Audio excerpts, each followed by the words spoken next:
Locked door without the keys. What do? You take 2 hairpins and shape them like this first, and the second one like this. So you can place one up there where the key, it goes up at the top where the key will turn and the other component aligns correctly.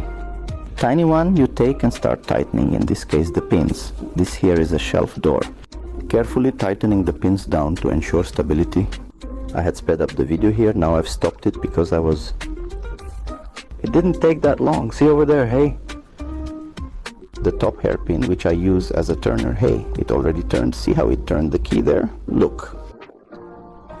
The door opens very smoothly and effortlessly, taking only a minimal amount of time to fully operate it.